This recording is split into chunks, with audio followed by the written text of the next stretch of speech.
काही औषधं अशी आहेत की ती तुम्ही जेवणाच्या आधीच घेतली पाहिजे, म्हणजे तरच त्याचा सुपरिणाम होतो. म्हणजे असं की जर ती जेवणाच्या आधी नाही घेतली आणि आपण ती जेवणाच्या नंतर घेतली तर अन्न आणि औषध याच्यात आंतरक्रिया होते आणि मग ते औषध रक्तात पोचायला विलंब होतो किंवा ते तेवढंसं पोचत नाही आणि मग त्याचा परिणाम होत नाही.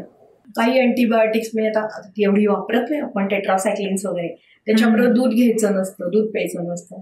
पण दुधामध्ये कॅल्शियम जे आहे आणि ते टेट्रासायक्लिन नावाचं औषध आहे त्यांचं संयुग तयार होतं आणि मग टेट्रासायक्लिन रक्तात जात नाही आणि त्याचं ॲब्सॉर्प्शन नाही झाल्यामुळे ते इन्फेक्शनवर काम नाही करणार. आता 2 दिवसांनी तुम्ही एमॉक्सिसिलिन घेऊन तुम्हाला बरं वाटलं, पण ते तुमचं बरं होणं नाहीये, तुम्हाला फक्त बरं वाटतंय आणि तुमच्या शरीरातले सगळे घातक जीवाणू, इन्फेक्शन तुमचं क्युअर झालेलं नाही आणि ते बॅक्टेरिया तुमचे आतच आहेत. आणि आता 2 दिवसांनी तुम्ही औषधं बंद केली की ते जे जिवंत बॅक्टेरिया आतमध्ये जे आहेत ते पुढे जाऊन निर्ढावणार आहेत, कारण त्यांनी औषधाची चव चाखलेली आहे आणि ते त्यांच्या पुढच्या पिढ्या अशा घडवणार आहेत की ज्या बंडखोर असणार आहेत. 6 महिन्याने तुम्हाला परत एमॉक्सिसिलिन दिलं तर कदाचित तुम्हाला लागू नाही पडणार, कारण तुमच्यात निर्ढावलेले जीवाणू आहेत ना, ते काय अँटीबायोटिकला दाद नाही देणार आहेत त्या. मग तुम्ही परत डॉक्टरांकडे जाणार किंवा दुसऱ्या डॉक्टर, ह्याचा मला गुण नाही आला, मी दुसरी डॉक्टर शॉपिंग करणार आणि मग दुसरे डॉक्टर तुम्हाला अजून एक मोठं अँटीबायोटिक अधिक महागडं देणार, मग ते तुम्हाला समजा लागू पडेल. त्याचाही कोर्स तुम्ही अर्धवट ठेवला तर तुम्ही त्यालाही रेझिस्टंट होणार. जेवणापूर्वी किंवा जेवणानंतर असा जो काय प्रकार असतो तो काय असतो, किंवा कधी कधी असं होतं की आपल्या लक्षात राहत नाही, म्हणजे रोजची वेळ झालेली असली तरी पण लक्षात राहत नाही आणि मग अरे आपण विसरलो, अर्ध जेवण झाल्यानंतर घेतली जाते, तर त्याचे नेमके काय साईड? किंवा अर्ध जेवण झाल्यानंतर लक्षात आलं तर ती जेवणापूर्वीची घेतली तर चालते का? म्हणजे न घेण्यापेक्षा बरं. न घेण्यापेक्षा नक्कीच बरं. पण बघा, एक 60-70% औषधं अशी आहेत की तुम्ही जेवणाच्या आधी किंवा जेवणाच्या नंतर घेतलं तरी काही फरक नाही पडत. म्हणजे irrespective of food you can take it. त्याचा परिणाम, फूडचा परिणाम त्या औषधावर फारसा होणार नाहीये. पण काही औषधं अशी आहेत की ती तुम्ही जेवणाच्या आधीच घेतली पाहिजे, म्हणजे तरच त्याचा सुपरिणाम होतो. म्हणजे असं की जर ती जेवणाच्या आधी नाही घेतली आणि आपण ती जेवणाच्या नंतर घेतली तर अन्न आणि औषध याच्यात आंतरक्रिया होते आणि मग ते औषध रक्तात पोचायला विलंब होतो किंवा ते तेवढंसं पोचत नाही आणि मग त्याचा परिणाम होत नाही. त्यामुळे ती औषधं जेवणाच्या आधी, मी आता समजा पार्किन्सनवरचं लिव्होडोपा औषध आहे ते जेवणाच्या आधीच घ्यायचंय, किंवा जी काही रॅनिटिडिन, ओमेप्राझोल सारखी जी शेड्यूल H मधली ऍसिडिटीवरची औषधं आहेत, ती अँटासिड्स नाही आहेत, ती ऍसिडिटीवरच काम करतात पण वेगळ्या प्रकारे काम करतात. ती शेड्यूल प्रिस्क्रिप्शन औषध आहे, तर ती औषधं सुद्धा जेवणाच्या 1 तास आधी घेणं आवश्यक आहे. जेव्हा ऍसिड तयार होण्याची प्रक्रिया चालू होते तेव्हाच ती तिथे पाहिजे, तर त्याचा परिणाम होणार आहे. जर आज आपण रॅन्टॅक किंवा रॅनिटिडिन हे किंवा ओमेप्राझोल जेवणानंतर घेतलं तर ते ऍसिडिटी कमी करण्याचा तेवढा परिणाम करणार नाहीये. या औषध तर फुकट पोटात गेलं पण त्याचा परिणाम पण नाही झाला, असं होणार आहे. त्यामुळे ती काही औषधे याचं आवश्यक आहे की ती जेवणाच्या आधी. आता काही पेनकिलर्स आहेत बघा, म्हणजे आपण नॉन स्टिरॉइडल अँटी इन्फ्लमेटरी औषधं म्हणतो, आयबुप्रोफेन, डायक्लोफिनॅक आहेत, अशी म्हणजे बरीचशी औषध, पॅरॉक्सिकॅम. तर ही सगळी औषधांना पोटात खूप जळजळ निर्माण करतात जर आपण रिकाम्या पोटी घेतली तर ती रिकाम्या पोटी त्या कारणाने घ्यायची नाहीये, ती जेवणानंतर घ्यायची. कारण जेवणानंतर घेतली की ती पोटात जळजळ निर्माण करणार नाही, कारण अन्न पण आहे बाजूला, त्यामुळे ती जाऊन आपल्या अंतःस्त्वचेला त्रास देत नाही तेवढी, त्यामुळे ती जेवल्यानंतर घ्यायची, मग आपल्याला ऍसिडिटी होणार नाहीये आणि त्याचा काही त्यांचा अन्नाचा परिणाम त्यांच्या ऍब्सॉर्प्शनवर होत नाहीये. So it's okay. तर मग अशी जी पेनकिलर वगैरे औषध आहे किंवा आयर्न सुद्धा जेवणाच्या आधी घेतलं तर लोकांना जरा त्रास होतो, नॉसिया येतो, वॉमिटिंग सारखं होतं, ते जेवणानंतर घ्यायचंय. म्हणजे हिमोग्लोबिन वाढवायला जे आयर्न वगैरे आपण घेतो ते जेवणानंतर घ्यायचंय. ते सर्वसाधारण मार्गदर्शक तत्व आहे की ही औषधं जेवणानंतर, काही औषधं जेवणाच्या आधी. ग्रीसिओफल्विन सारखं अँटी फंगल औषध आहे, ते जेवणानंतर त्याचं ऍब्सॉर्प्शन चांगलं होतं म्हणून ती घ्यायची. जेवणानंतर घ्यायची औषधं ही एकतर आधी घेतली तर पोटात जळजळ किंवा त्रास देतात म्हणून जेवणानंतर घ्यायची, किंवा काही थोड्या औषधांचं ऍब्सॉर्प्शन वाढतं, चांगलं होतं म्हणून घ्यायचे. आणि जेवणाच्या आधी घ्यायचे की ती जर फूड असेल तर त्यांचं ऍब्सॉर्प्शन चांगलं होणार नाहीये म्हणून ती जेवणाच्या आधी घ्यायची, अशी काही औषध आहे. तर परत हाच मुद्दा आला की जेव्हा आपण आता बघा खूप साऱ्या डॉक्टरांकडे ना छान कम्प्युटराइज प्रिस्क्रिप्शन्स असतात आणि त्याच्यामध्ये प्रिस्क्रिप्शन फार सुंदर ते कम्प्युटरमधनं तयार झालेलं असतं, 101 वगैरे लिहिलेलं असतं. तिथे खाली बऱ्याचदा मराठी किंवा हिंदीमध्ये किंवा इंग्लिशमध्ये लिहिलेलं असतं की जेवणानंतर, जेवणाच्या आधी. तर मग तसं मार्गदर्शन असेल तर प्रश्नच नाही. पण समजा तसं लिहिलेलं नसेल तर तुम्ही डॉक्टरांनाही विचारू शकता की हे औषध मी जेवणानंतर घेऊ का जेवणाच्या आधी घेऊ, आणि तोच मुद्दा फार्मासिस्टला पण विचारू शकता. ओके. चहा बरोबर हे घ्यायचं नाही, शक्यतो औषध चहा बरोबर नाही घ्यायची. चहामध्ये टॅनिन असतं, परत ती आपली औषधही रसायन आहेत, त्याचं त्याच्याबरोबर काही संयोग झालं आणि मग ऍब्सॉर्प्शन नाही झालं. मुद्दा शेवटी सगळा बहुतांशी औषधी रक्तात पोचायला पाहिजे. ती आपण तोंडावाटे गिळली की ती अन्ननलिकेतून जठरात जाणार, आतड्यात जाणार, तिथून त्यांना रक्तवाहिन्यांमध्ये पोचायचंय. तर जठर आणि आतड्याची वॉल क्रॉस करून त्यांना जायचं. तर जर त्यांचं मोठं संयोग कॉम्प्लेक्स निर्माण झाला टॅनिन बरोबर किंवा असं काही याच्याबरोबर, तर ती मोठी होतात आकाराने, ती क्रॉस नाही करू शकत बॅरियर्स. तर त्यामुळे हे काही मुद्दे आहेत की आपण चहा बरोबर वगैरे नाही घेतात. पण साधारण त्याच्यामध्ये किती अंतर असायला पाहिजे, म्हणजे दोन्हीच्या बाबतीत वगैरे ठीक आहे, कारण आपण घेतलं औषध की ते जाणारच आहे खाली तासाभरात आहे ना. त्यामुळे आपण चहा घेतल्यानंतर तासाभराने किंवा नंतर आधी औषध घेऊन असं करू शकतो, 1 ते 2 तासाचं औषध. काही अँटीबायोटिक्स मी आता ती एवढी वापरत नाही आपण, टेट्रासायक्लिन्स वगैरे, त्याच्याबरोबर दूध घ्यायचं नसतं, दूध प्यायचं नसतं. पण दुधामध्ये कॅल्शियम जे आहे आणि ते टेट्रासायक्लिन नावाचं औषध आहे त्यांचं संयुग तयार होतं आणि मग टेट्रासायक्लिन रक्तात जात नाही आणि त्याचं ॲब्सॉर्प्शन नाही झाल्यामुळे ते इन्फेक्शनवर काम नाही करणार. तसंच सिट्रोफ्लोक्झासिन सुद्धा आहे. तर अशा प्रकारे ही औषधांचं म्हणजे थोडंसं बिफोर और आफ्टर फूडचं तंत्र आहे. सगळ्याच औषधांमध्ये नाही येते, पण जे काय आहे ते आपण डॉक्टरांना विचारू शकतो जर प्रिस्क्रिप्शनमध्ये लिहिलेलं नसेल. म्हणजे थोडक्यात काय की जागरूक होणं महत्वाचं आहे आणि ते फॉलो करणं कधी पण चांगलं म्हणजे आपल्याला, कारण आता एवढं 60% 40% म्हणजे कुठल्याला चालतं, त्यापेक्षा ऍप्स पण खूप आहेत, गुगल पण आहे, तर तेही वापरायला हरकत नाही. पण मग तुम्ही चांगले ऍप्स वापरा, म्हणजे आपले जे ट्रस्टेड आहेत, ऑथेंटिक अनबायस्ड इन्फॉर्मेशन आहे ते तुम्ही वापरायला लोकांनी हरकत नाही.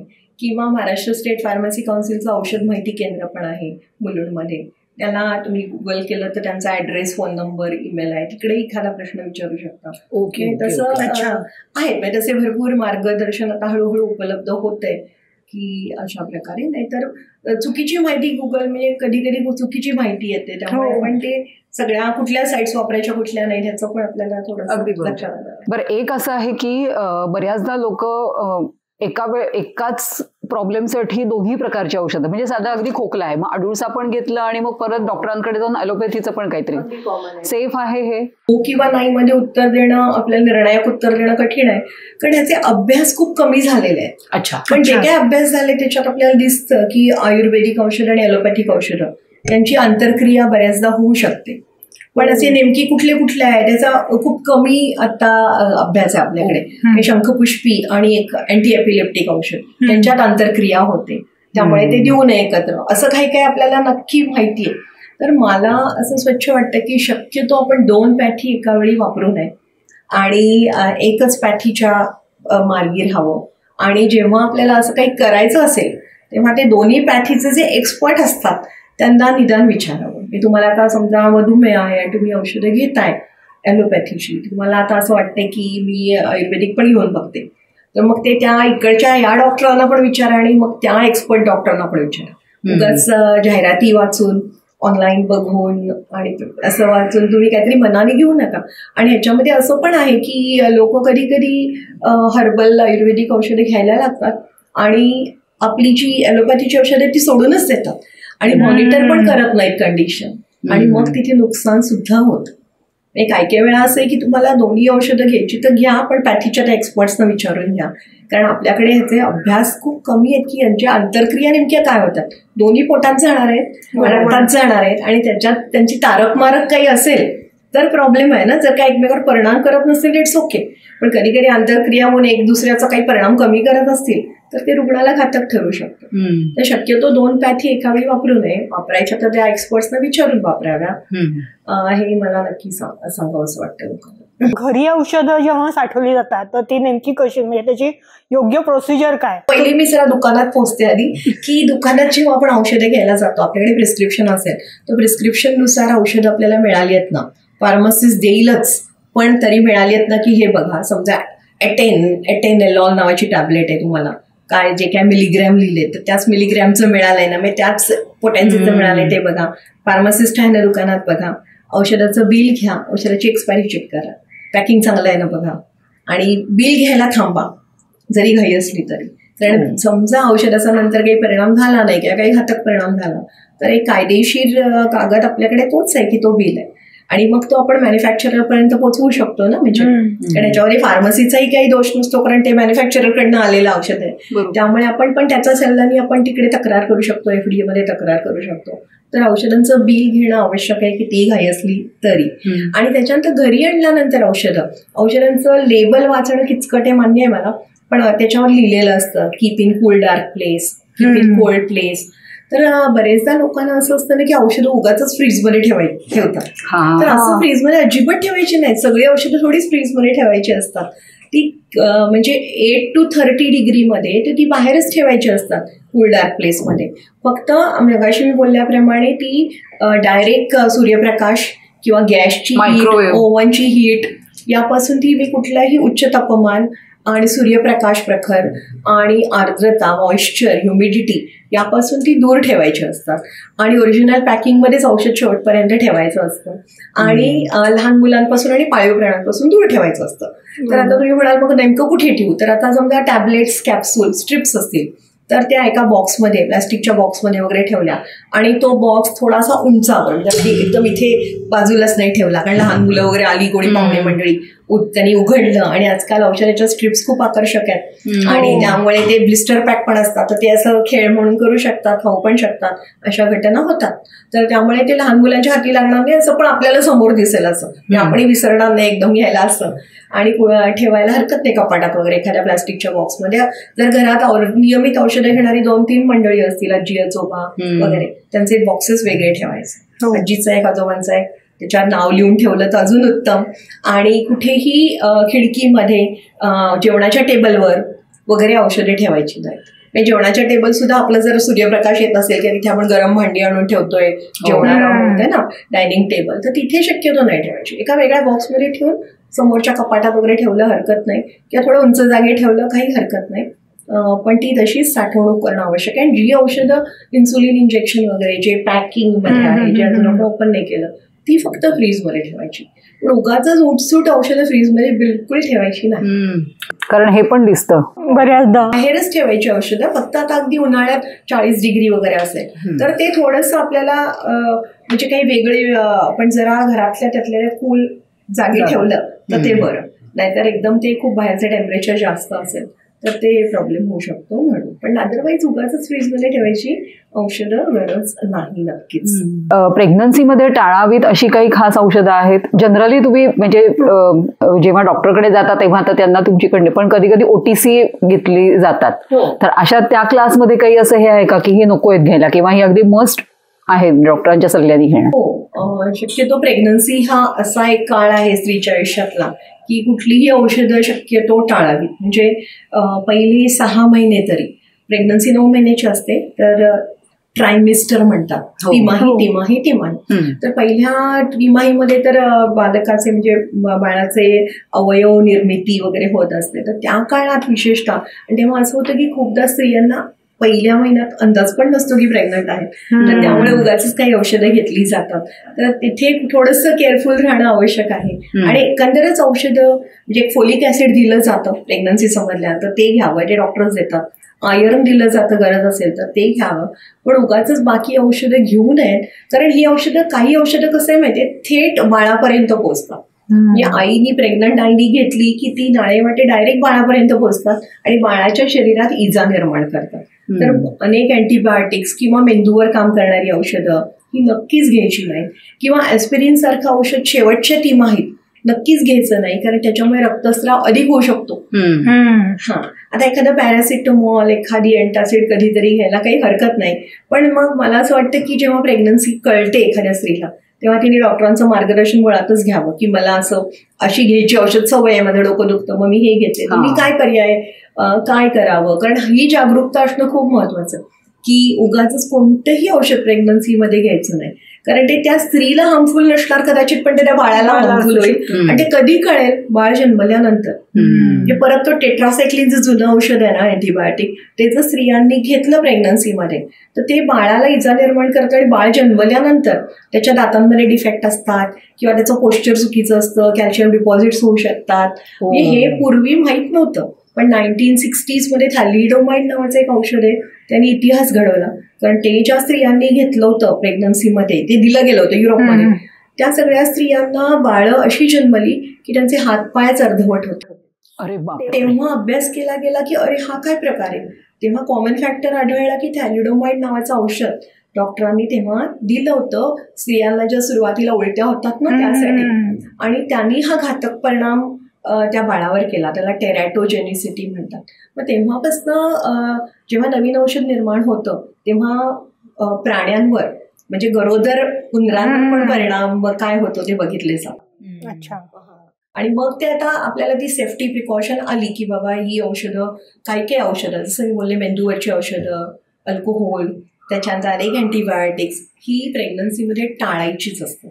आणि जर एखादी ड्रग इन्फॉर्मेशनची तुम्ही साईट बघितली, ॲप बघितला, तर त्यात कॉन्ट्रा इंडिकेशन C/I म्हणजे कॉन्ट्रा इंडिकेशन म्हणजे हे औषध या कंडिशनमध्ये नक्की वापरायचं नाही. त्या कॉन्ट्रा इंडिकेशनच्या समोर बरेचदा प्रेग्नन्सी आणि मग लॅक्टेशन असतं.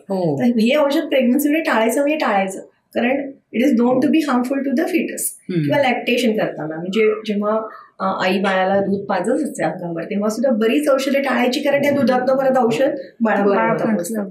तर ही सावधानता बाळगणं खूप आवश्यक आहे. म्हणजे जसं आपल्याकडे खाण्यापिण्याच्या बाबतीत हे खाऊ नको, प्रेग्नंट आहे ते खाऊ नको, ह्याच्याबद्दलची माहिती आपल्याकडे पुष्कळ असते आणि ती कधी चुकीची कधी बरोबर पण असते. पण औषधांच्या बाबतीत मात्र एकही औषध, मग त्या आयुर्वेदिक सुद्धा असो, कारण अनेक आयुर्वेदिक औषधांमध्ये स्टिरॉइड असतात, अल्कलॉइड्स, बरीच अशी एकदम परिणामकारक प्रभावी रसायनं असतात. तर त्यामुळे ती सुद्धा घेणं हे योग्य नाही. तर पूर्णपणे डॉक्टरांच्या सल्ल्यानेच जावं. आणि जर आपण प्रेग्नन्सीसाठी ट्राय करत असलो तर तेव्हा त्या काळात सुद्धा उगाचच कुठलीही औषधं घेऊ नये. कधी प्रेग्नन्सी चालू होईल ते पटकन पहिला वेळ लक्षात येत नाही ना. आणि फोलिक ऍसिड मात्र घ्यायला हरकत नाही.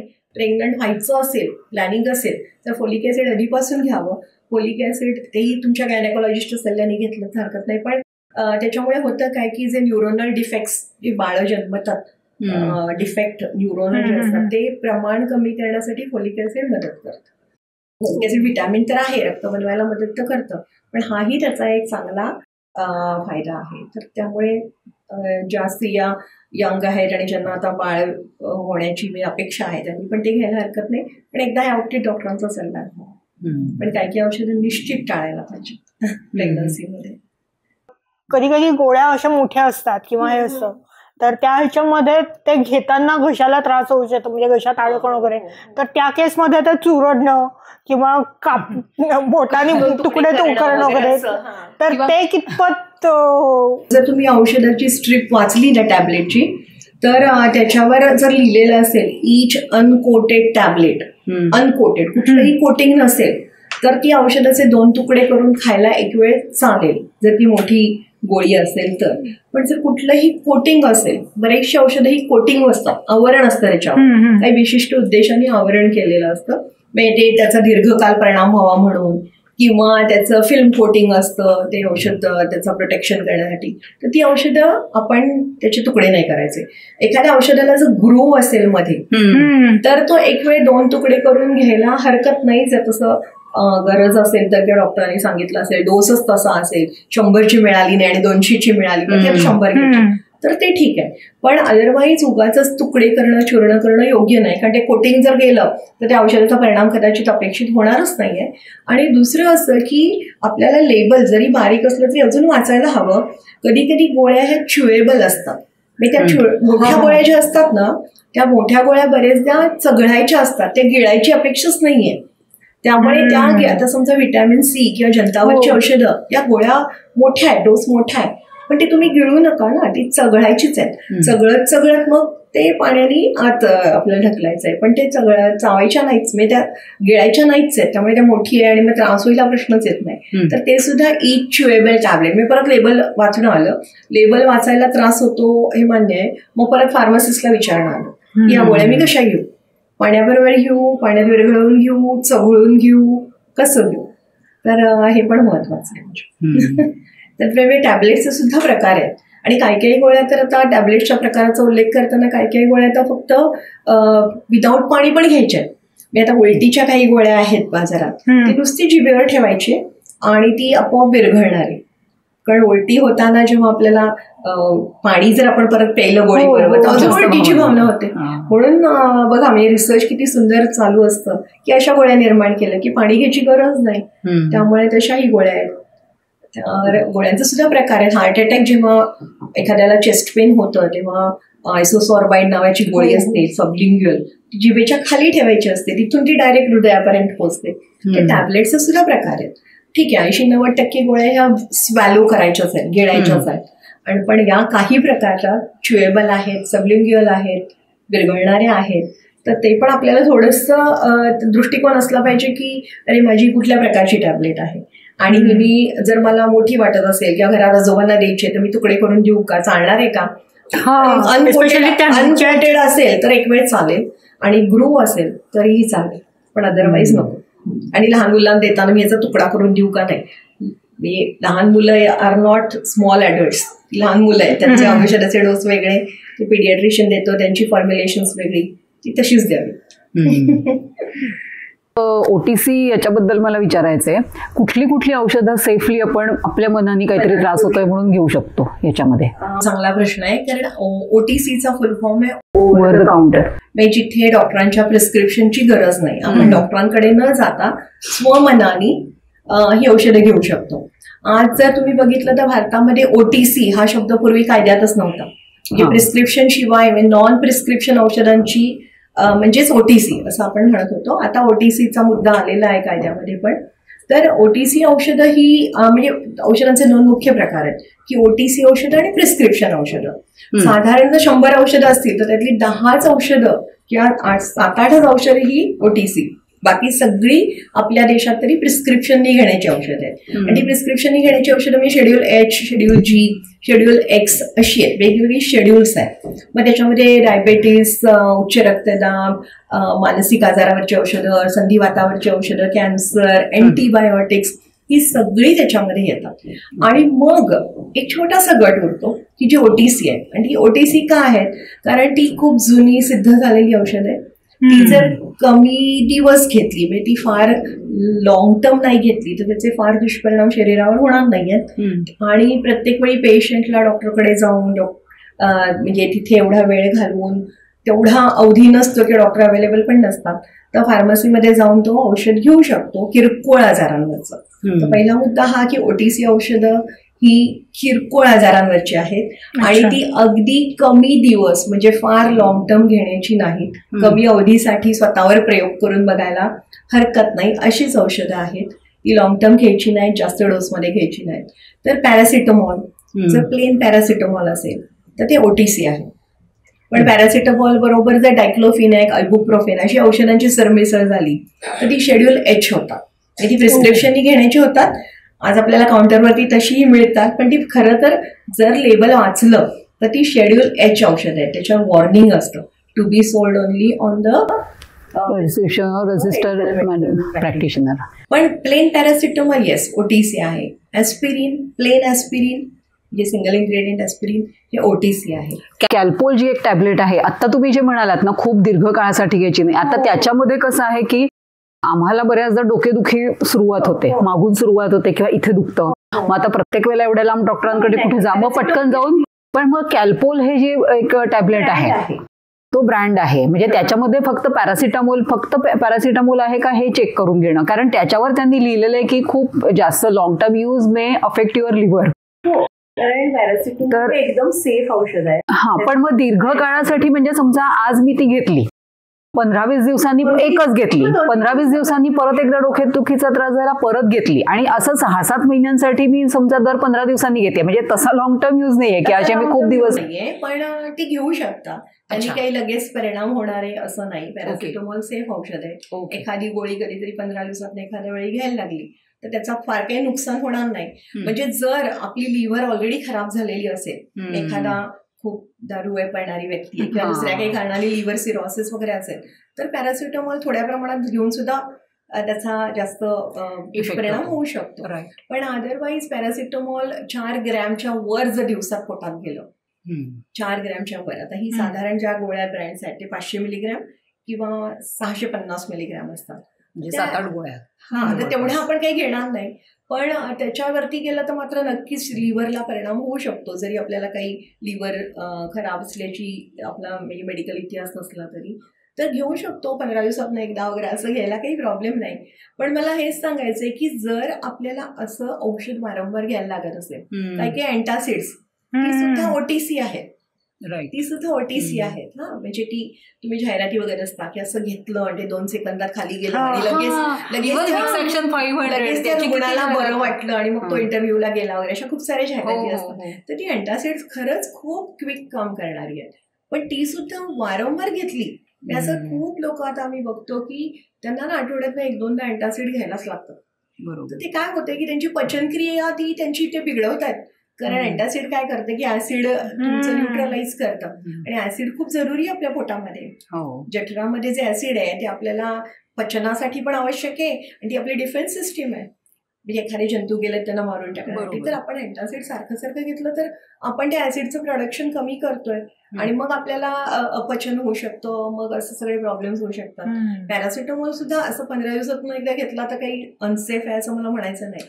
पण आपल्याला असं वारंवार समजा घ्यायला लागते गोळी, महिन्यात 1-2दा सुद्धा, तर ती का घ्यायला लागते ह्याचा पहिले आपण शोध घ्यायला पाहिजे.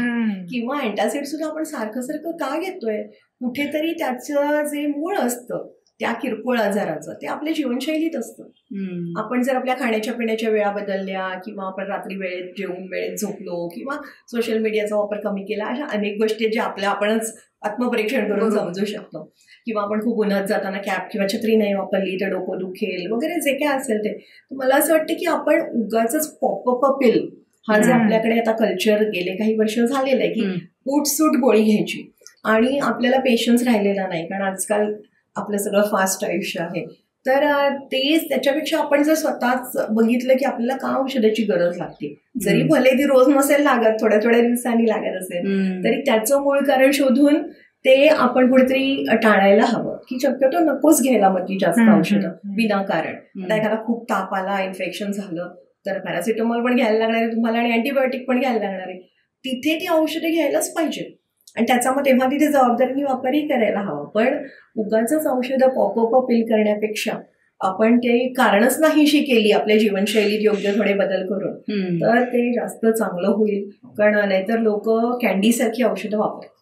तर तुम्ही खूप सजग एज्युकेटेड आहात, तुम्ही म्हणताय की मी 15-20 दिवसांनी एखादी घेते, पण आपल्या माहितीत म्हणजे केमिस्टकडे गेला तर लोक स्टोरीज सांगतील की अनेक काम करणाऱ्या बायका म्हणजे मेहनतीची मेहनत करणाऱ्या लोक, रोजंदारीवर काम करणारे, आपले घरकाम करणाऱ्या किंवा अशा अनेक की ते रोज जाऊन वेगवेगळी म्हणजे अगदी स्टिरॉइड सुद्धा घेतात. ते स्टिरॉइड सारखी औषधं तर अजिबात प्रिस्क्रिप्शन शिवाय घ्यायची नसतात, मागतात म्हणजे, पण त्यांना माहिती की माझी अंगदुखी वगैरे लगेच थांबेल आणि त्यांना काही रजा मिळणार नसते. रजा घेतली तर त्यांचाच पगार कापला जाणार असतो. अशा अनेक नडलेले लोक असतात आणि मग ती अशी औषधं घेतात. कित्येक रिक्षा कायम चालवणारे किंवा असे पण असतात की जे रस्त्यात खड्ड्यांनी भरलेत, त्यांना पण सारखं मग ते बॅक पेन वगैरे होत राहतं आणि मग ते औषधं घेतात. तर हे आहेत, पण त्याच्यामुळे शेवटी त्यांच्या आरोग्यावर परिणाम होतो. त्यामुळे जरा त्यातनं आपल्याला मार्ग स्वतःच काढायला पाहिजे. तो प्रत्येक जण आपापला मार्ग काढू शकतो. तर ओटीसी औषधं ही पॅरासिटामॉल, ॲस्पिरिन, काही अँटासिड्स, त्याच्यानंतर वेगवेगळी क्रीम्स, वरतून जी औषधं लावायची असतात ना त्वचेला लावायची बहुतांशी औषधं ही ओटीसी आहेत. आजकाल आता जी स्टिरॉइड कंटेनिंग क्रीम्स आहेत त्याला आता प्रिस्क्रिप्शन लागतं, ती शेड्यूलमध्ये आहेत. कारण स्टिरॉइड कंटेनिंग क्रीम्स, अँटीफंगल्स वगैरे, अँटीफंगल प्लस स्टिरॉइड वगैरे या औषधांचा खूप मिसयूज झाला आणि त्याच्यामुळे हळूहळू त्याचे फंगस म्हणजे बुरशीजन्य इन्फेक्शन वगैरे रेझिस्टंट झाली, त्याची बंडखोर झाली आणि मग ती कुठल्याही औषधाला जुमाने अशी झाली. तर असं होतं. त्यामुळे ओटीसी औषधं 2-4 दिवसापर्यंत किंवा किरकोळ आजारासाठी कधीतरी घ्यायला हरकत नाही. पण तो जर आजार बरा होत नसेल किंवा वारंवार ते होत असेल तर मग योग्य एक्सपर्ट डॉक्टरकडे जाऊन त्याची चिकित्सा करणं किंवा आपल्याला जर आपल्याला ओळखता येत असेल कारण काय आहे ते सुधारणं, हे जास्त योग्य राहील आणि त्याला रिस्पॉन्सिबल सेल्फ केअर म्हणतात. ही संकल्पना पूर्ण जगभर मान्य आहे, त्याचा प्रसार होतोय. त्याच्यामध्ये फार्मसी, फार्मासिस्ट आणि रुग्ण हे सुद्धा खूप महत्त्वाचे भाग आहेत की त्यांनी त्यांच्या जबाबदारीने जर काम केलं तर मग औषधांचा खप किंवा औषधांची गरज ही कमी होईल. डॉक्टरांचा सल्ला न घेता अँटीबायोटिक्स वगैरे तर नाही घेता येत आपल्याला, घेऊ नये. हा, आणि किंवा इव्हन आता तुम्ही जी ही OTCची काही सांगितली म्हणजे विदाऊट प्रिस्क्रिप्शन घ्यायची जी ड्रग्ज आहेत ती घेतली आपण आणि थोडी दीर्घ काळासाठी घेतली, त्याचे साईड इफेक्ट नक्कीच होऊ शकतात. प्रत्येकावर होतील असं नाही. म्हणजे OTC औषधं दीर्घकाळ घेतली तर त्याचे साईड इफेक्ट होऊ शकतात. जसं आपण म्हटलं पॅरासिटामॉल घेतच राहिलं, लिव्हर ऑलरेडी खराब आहे तर त्याला त्याचा टॉक्झिसिटी लवकर होणार आहे. किंवा ॲस्पिरिन, आता ॲस्पिरिन जर विनाकारण घेत राहिलं, आता ॲस्पिरिनचा वापर कसा कमी झाला, आजकाल तो हार्ट अटॅक प्रिव्हेन्शनसाठीच ते औषध वापरलं जातं. पण उगाच ॲस्पिरिन वगैरे सारखी औषधं घेत राहिली किंवा जी प्रिस्क्रिप्शन औषधं आहेत पेन किलर्स काही ती ब्रुफेन वगैरे सारखी ती उगाच घेत राहिली किंवा अँटासिड्स उगाच घेत राहिली त्याचे दुष्परिणाम होणार आहेत. म्हणजे OTC औषधं सुद्धा लॉंग टर्म घेतली त्याचे दुष्परिणाम नक्की आहेत. की अगदी साध्या ॲस्पिरिन औषध हे काय करतं तर रक्त पातळ करतं. जर तुम्ही ते घेतच राहिलात कायम तर ते रक्त पातळ होऊन कुठेतरी ब्लिडिंग होणार आहे. किंवा तुम्ही डेंटिस्टकडे गेलात आणि मग तिथे दाढ काढायची तर ते रक्तस्राव जास्त होणार आहे. तर स्वतःच्या मनाने घेत असाल तर ते नक्कीच थांबायला हवं. इव्हन डॉक्टरांच्या प्रिस्क्रिप्शननी जर ॲस्पिरिन घेत असू आपण, पण जर आपण डेंटिस्टकडे गेलो किंवा एखाद्या सर्जरीसाठी गेलो तर आपण कुठली औषधे घेतोय ते त्या डॉक्टरांना सांगायला गरजेचं आहे. त्यामुळे OTC औषधं सुद्धा जपून, अँटासिड्स पेनकिलर्सचा वापर एकदम जपून शक्यतो टाळायला हवा. पण जेव्हा डॉक्टर सांगतात, डॉक्टरांनी लिहून दिलं तर तो तेवढा कोर्स पूर्ण करणं आवश्यक आहे, ते कम्प्लीट करायचं. नाही तर ते आपल्याकडे 2 तऱ्हेची वर्तन आहेत रुग्णांची. एक तर डॉक्टरांनी तुम्हाला सांगितलं तुम्ही कोर्स कम्प्लीट करत नाही, तेव्हा तुम्ही ते अर्धवट सोडून देता, 1-2 दिवस बरं. ऍक्च्युअली आता तिकडे येणार होते की रुग्ण तिकडे स्वतःच्या मनाने जाऊन भरपूर औषधं घेत असतात. हे 2 टोकाची वर्तन आहेत अगदी. कुठेतरी इररिस्पॉन्सिबल सेल्फ मेडिकेशन आणि इकडे मात्र नॉन कम्प्लायन्स. ही एकदम टोकाची वर्तन आपल्याला समाजात पाहायला मिळतात. लोक बरं झालं की औषधं घ्यायची थांबवतात परस्पर स्वतःच्या मनाने, तर त्याचं हे काय? मी आता म्हटलं ना बरं झालं, तर ते बरं झालं ठरवणारे आपण स्वतः नाही होत. म्हणजे लक्षणं इम्प्रूव्ह झाली थोडक्यात. त्याच्यामध्ये फरक आहे की बरं वाटणं आणि बरं होणं याच्यामध्ये फरक आहे. आलं लक्षात की बरं वाटणं आणि बरं झालं किंवा बरं होणं ह्याच्यामध्ये फरक आहे. आणि आता लोकांचा हा सगळ्यात मुद्दा आहे ना, हा सगळ्यात जास्त कुठे दिसतो? अँटीबायोटिक्स. आता अँटीबायोटिक्सची कुठली औषधं आहेत की ही आपल्या शरीरातील जंतूंना मारतात. अँटी मायक्रोबियल, म्हणजे मायक्रो ऑर्गॅनिझम्स म्हणजे सूक्ष्मजीव. त्याच्यामध्ये जीवाणू म्हणजे बॅक्टेरिया आले, विषाणू म्हणजे व्हायरस आले, फंगाय म्हणजे बुरशी आली. तर हे सगळे अँटी मायक्रोबियल ही एक अंब्रेला टर्म आहे. आणि त्याच्या अंडर अँटीबायोटिक्स अँटीबॅक्टेरियल असतील म्हणजे फक्त जीवाणूजन्य इन्फेक्शन्सना मारतात, म्हणजे त्याच्यावर परिणामकारक आहेत. अँटीबायोटिक सगळ्यात मोठा गट आहे. तर ह्याच्यामध्ये आता समजा तुम्हाला घसा खवखवतोय आणि तुम्हाला ताप पण आलाय, घसा चांगला लाल झालाय, तुम्ही आधी गुळण्या केल्यात, हळद दूध प्यायलं, मध खाऊन बघितलात, अडुळसा घेतलं पण काही झालं नाही, पॅरासिटामॉल घेतली. आता तुम्ही डॉक्टरांकडे गेलात, डॉक्टरांनी तुम्हाला 5 दिवसाचा कोर्स दिला अमॉक्सिसिलिनचा. अमॉक्सिसिलिन हे एक नामवंत खूप गुणकारी अँटीबायोटिक आहे, त्याचा कुठलाही ब्रँड दिला असेल, तुम्हाला दिला, तुम्ही घेऊन आलात घरी, त्याच्याबरोबर पॅरासिटामॉल पण आहे, तुम्ही ते आज घेतलं, 2-3 जे काय डोस असेल ते घेतलं, दुसऱ्या दिवशी घेतलं, तुम्हाला बरं वाटायला लागलं, तुमचा घसा आता खवखवत नाही आहे, तुमचा ताप पण कंट्रोलमध्ये आला, तुम्हाला खूप कम्फर्टेबल वाटतंय, तुम्ही 2 दिवसांनी मग ते पुढच्या अमॉक्सिसिलिन घ्यायला टाळाटाळच करता, आपोआपच तुम्ही विसरायला लागता. आणि किंवा कुठेतरी स्वतःच असं मनाने डिसिजन घेता आता मला बरं वाटतंय राहू देते. किंवा दुकानातच पेशंट घेतानाच गोळ्या अर्ध्या घेतो, म्हणजे स्ट्रिप कमी कापून वगैरे दिली केमिस्ट तिथं घेतो, तर हे चुकीचं आहे ना. अँटीबायोटिक जे आहे हे सगळ्याच ग्राहकांनी अँटीबायोटिककडे जरा विशेष नजरेने बघायला हवं. हे अँटीबायोटिक प्रकार म्हणजे अँटीमायक्रोबियल्स जे आहेत त्याचा कोर्स कम्प्लीट करणं हे अत्यावश्यक आहे. कारण का की त्याचा कोर्स त्या त्या आजाराप्रमाणे ठरलेला असतो आणि ती जर पूर्ण कालावधीसाठी घेतलं नाही तर शरीरामध्ये जे समजा बॅक्टेरिया किंवा जे काही घातक जीवाणू आहेत, व्हायरस आहेत, तर ते मारले जाणार नाही आहेत. आणि मग ते आत्ता 2 दिवसांनी तुम्ही अमॉक्सिसिलिन घेऊन तुम्हाला बरं वाटलं, पण ते तुमचं बरं होणं नाहीये, तुम्हाला फक्त बरं वाटतंय आणि तुमच्या शरीरातले सगळे घातक जीवाणू इन्फेक्शन तुमचं क्युअर झालेलं नाही आणि ते बॅक्टेरिया तुमचे आतच आहेत आणि आता 2 दिवसांनी तुम्ही औषधं बंद केली की ते जे जिवंत बॅक्टेरिया आतमध्ये जे आहेत ते पुढे जाऊन निर्ढावणार आहेत, कारण त्यांनी औषधाची चव चाखलेली आहे आणि ते त्यांच्या पुढच्या पिढ्या अशा घडवणार आहेत की ज्या बंडखोर असणार आहेत. 6 महिन्याने तुम्हाला परत एमॉक्सिसिलिन दिलं तर कदाचित तुम्हाला लागू नाही पडणार, कारण तुमच्यात निर्ढावलेले जीवाणू आहेत ना, ते काय अँटीबायोटिकला दाद नाही देणार आहेत त्या. मग तुम्ही परत डॉक्टरांकडे जाणार किंवा दुसऱ्या डॉक्टर, ह्याचा मला गुण नाही आला, मी डॉक्टर शॉपिंग करणार आणि मग दुसरे डॉक्टर तुम्हाला अजून एक मोठं अँटीबायोटिक अधिक महागडं देणार. मग ते तुम्हाला समजा लागू पडेल, त्याचाही कोर्स तुम्ही अर्धवट ठेवला तर तुम्ही त्यालाही रेझिस्टंट होणार.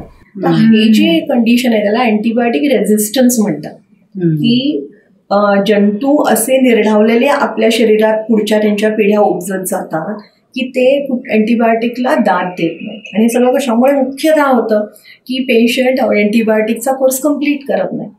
क्षयरोगासारखा जो आजार आहे त्याच्यामध्ये कमीत कमी 6 ते 8 महिने औषधं घेणं आवश्यक आहे. मान्य आहे की खूप कंटाळवाणा प्रकार आहे हा, की 6 ते 8 महिने औषधं, पण ती घेतलीच पाहिजेत. नाहीतर मग जो टीबीचे जंतू आपल्या शरीरात राहतील ते पुढे कुठेतरी निर्ढावून जेव्हा आपली इम्युनिटी परत कमी होईल तेव्हा आपल्याला मल्टी ड्रग रेझिस्टंट टीबी होईल. म्हणजे तर मल्टी ड्रग रेझिस्टंट टीबीची ट्रीटमेंट तर 2-2 वर्ष आहे किंवा जास्त आहे, त्यात भरपूर इंजेक्शन्स आहेत आणि त्याच्यामुळे रुग्ण पूर्ण बरा होईल अशी खात्री पण देता येत नाही. जो प्रायमरी टीबी आहे तो नक्की बरा होतो. म्हणजे आता परिणामकारक औषध आहेत पण एवढा मोठा त्याचा कोर्स आहे, खूप महागडा आहे. पण हे सगळं आहे त्यामुळे थोडक्यात काय की अँटीबायोटिक किंवा अँटीमायक्रोबियल औषधं जे काही आपण इन्फेक्शनसाठी घेतो ना त्याचा कोर्स हा कम्प्लीट केला पाहिजे. आता तुम्ही म्हणाल मला अँटीबायोटिक आहे कसं ओळखणार, मला डॉक्टरांनी 4 औषधं लिहून दिली प्रिस्क्रिप्शनमध्ये, पण साधारणच्या तुम्हाला काहीतरी दुखत खूपच घसा लाल झालाय, ताप आलाय, पोट बिघडलंय, ताप आलाय, युरिन इन्फेक्शन झालंय, तेव्हा अँटीबायोटिक हे असतंच प्रिस्क्रिप्शनमध्ये. पण तरी पण मी ग्राहकांना असं सांगेन की डॉक्टरांकडनं निघताना विचारावं की या प्रिस्क्रिप्शनमध्ये अँटीबायोटिक आहे का, आणि नंतर फार्मासिस्टकडे गेल्यानंतर सुद्धा विचारावं की ह्यात काय बाबा अँटीबायोटिक आहे का, आणि थोडं त्याच्याकडे विशेष नजरेने बघावं की नाही बाबा हा मला कोर्स कम्प्लीट करणं आवश्यक आहे. त्यांचं जिनोसाइड थोडक्यात त्या पहिल्या पिढीचं की पुढची पिढी निपजायला नको. तरी औषधांमध्ये कोर्स कम्प्लीट करणं आवश्यक आहे. त्या डॉक्टरांनी तुम्हाला लिहून दिलंय की हे 1 महिना घ्या, तर 1 महिना ते घेतलंच पाहिजे. मध्येच स्वमनाने सोडणं योग्य नाही. जर काही साईड इफेक्ट वाटले, प्रॉब्लेम वाटला तर डॉक्टरांना संपर्क करावा. किंवा मधुमेह, उच्च रक्तदाब ही जी औषधं आहेत किंवा एपिलेप्सी ती लॉंग टर्म घ्यायची औषधं आहेत ना. मधुमेह, उच्च रक्तदाब तर साधारण आयुष्यभर कायम घ्यावे लागते, म्हणजे आपल्या ते 7-7च असतात ती आपली संगत, तर ती औषधं तर मध्ये सोडून चालणारच नाही. आता बीपीची गोळी असते ती समजा दिवसातून 1 किंवा 2 घ्यायची, त्या घेतल्याच पाहिजेत आणि त्याच वेळेला घेतल्या पाहिजेत. सकाळी साधारण तुमचं जर 1-0-0 असं प्रिस्क्रिप्शन आहे, म्हणजे तुम्हाला सकाळी 1 साधारण नाश्त्याच्या आसपास घ्यायचे, तुम्ही त्याच वेळेला रोज घेतली पाहिजे. मध्येच बंद करून पण चालणार नाही आणि वेळा चुकवून पण चालणार नाही. मी 1ची गोळी लक्षातच नाही राहिला, आता संध्याकाळी 6ला घेतली तर ते रक्तातलं जे औषधाचं प्रमाण आहे ते कमी जास्त होतं ना, मग त्याचा परिणाम एवढा साधला जात नाही. म्हणून औषधांचं वेळापत्रक पाळणं, म्हणजे ते किती कालावधीसाठी घ्यायचे तेही पाळणं आवश्यक आहे आणि त्याच्या वेळा पण पाळणं आवश्यक आहे. अनेक रुग्ण आहेत की ते उच्च रक्तदाबाची औषधं काही काळाने सोडून देतात. त्यांचं बीपी त्यांना नॉर्मल वाटतं आणि मग ते विसरूनच जातात की आपल्याला बीपी होता, हे त्रास होता, आणि मग औषधं घेतच नाहीत.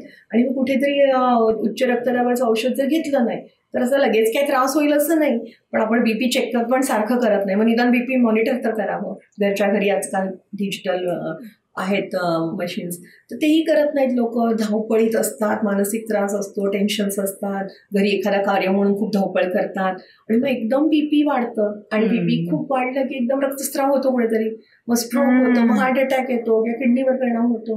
तर हे कशाने टळलं असतं? त्या 1-2 गोळ्या रोज घेतलं असतं तर टळलं असतं ना, किंवा तुम्ही तुमचं बीपी मॉनिटर केलं असतं. ते डायबिटीसचं पण आहे.